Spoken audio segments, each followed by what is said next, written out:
Nunca é tarde para criar alguma coisa, concorda? É só alinhar necessidade e criatividade e pronto!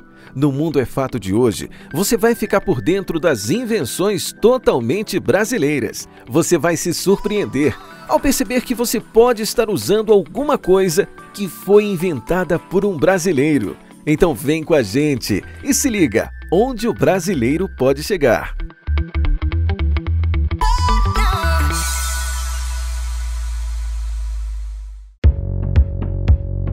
A gente começa essa lista com aquele item que está presente no dia a dia dos brasileiros, o rádio.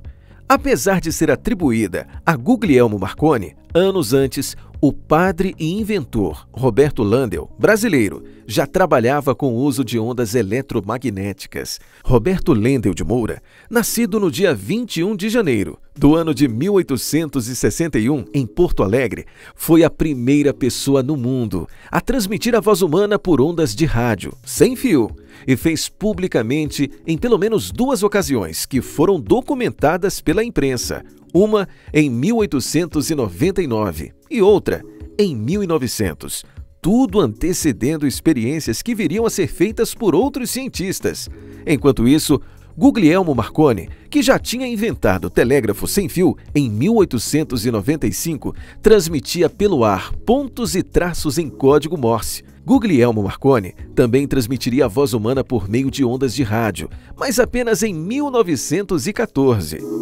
Mesmo assim, ele ficou com a fama de inventor do rádio, e não o padre Landel, que de fato fez a primeira transmissão da história. Muita gente não sabe, mas o chuveiro elétrico que temos na nossa casa foi criado por um brasileiro no século passado, chamado Francisco Cânio. Mas a ideia de aquecer a água para tomar banho é muito antiga. Era possível encontrar no Egito e na Grécia Antiga aparelhos semelhantes com um detalhe básico. A etapa de aquecimento era feita separadamente. A ideia do chuveiro que conhecemos hoje surgiu a partir da intenção de se recorrer à rede elétrica como meio de aquecimento da água, diferentemente do que tinha na Europa, por exemplo, onde o aquecimento era feito via gás. O primeiro modelo de chuveiro elétrico foi criado por Francisco Cânio Navarro em 1927, em uma pequena oficina na cidade de Jaú, no interior de São Paulo. Antes, para tomar banho quente, como falamos agora há pouco, era preciso uma engenhoca cara, a gás ou a lenha. Chico Canhos, como ficou conhecido, evoluiu o produto, desenvolvendo também um chuveiro com chave seletora para diferentes temperaturas. O problema é que ele não deu tanta importância à patente, pedindo registro apenas em 1943, quando empresas maiores já fabricavam o produto. Poucas pessoas sabem, mas um padre brasileiro criou um equipamento precursor da máquina de escrever. Em 1861, Francisco João de Azevedo expôs um modelo chamado de máquina taquigráfica em uma feira de inovações no Recife. A primeira versão de uma máquina de escrever comercial só começaria a ser produzida em série no ano de 1873. O equipamento, semelhante a um piano, tinha 16 teclas que, combinadas, formariam todas as letras do alfabeto. Pelo invento, o padre recebeu uma medalha de ouro. A máquina de escrever é uma das invenções brasileiras que os inventores não levaram crédito. Muitos consideram o padre Francisco João de Azevedo o criador da máquina de escrever. Porém, muitas pessoas afirmam que o seu esquecimento se deu por conta de uma sabotagem feita por um amigo estrangeiro, que teria levado a descoberta para o exterior. Outras dizem que essa exportação da invenção brasileira teria ocorrido com a autorização do padre. Essa invenção aqui você já deve ter ouvido falar: o avião. Alberto Santos Dumont é um dos maiores inventores brasileiros. Seu projeto mais conhecido é o 14 bis, protótipo que voou no céu de Paris em 1906.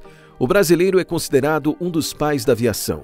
Na época, já existiam outros veículos planadores, mas o que fez o 14 bis especial foi a capacidade de decolar e aterrissar sem a necessidade de equipamentos externos, apenas com a força do motor. Por isso, Santos Dumont é conhecido como o pai da aviação e brasileiro. E que tal o Facebook? Você pode achar até exagero, mas é verdade. Tem brasileiro na invenção da maior rede social do planeta. Eduardo Saverin é o brasileiro cofundador do Facebook. Colega de faculdade de Mark Zuckerberg, Eduardo participou dos primeiros anos da rede social. Graduado em economia, ele foi um dos primeiros investidores e tinha o papel de organizar as finanças do Facebook, quando a empresa ainda estava em estágio inicial. Demitido em 2005, um ano depois do lançamento do site, Eduardo levou cerca de 5% das ações. Após a abertura de capital da empresa, a estimativa é de que o brasileiro tenha faturado na casa do US$ 1 bilhão. Agora quero te contar sobre outra invenção que você já deve ter tido contato. Ela foi criada por um brasileiro. Estou falando da urna eletrônica. A urna eletrônica foi criada pelo juiz Carlos Prudêncio. Essa invenção brasileira foi desenvolvida na cidade de Brusque, em Santa Catarina, e foi colocada em teste no ano de 1989.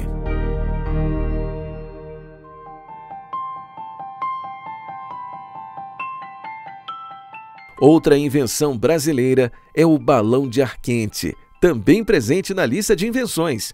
Criado por Bartolomeu de Gusmão, brasileiro nascido no século XVII, ele veio do desenvolvimento de uma série de aparatos, sendo o mais surpreendente deles o balão de ar quente. Após várias tentativas mal-sucedidas, o inventor achou um jeito de fazer com que o balão subisse e descesse de forma bem-sucedida.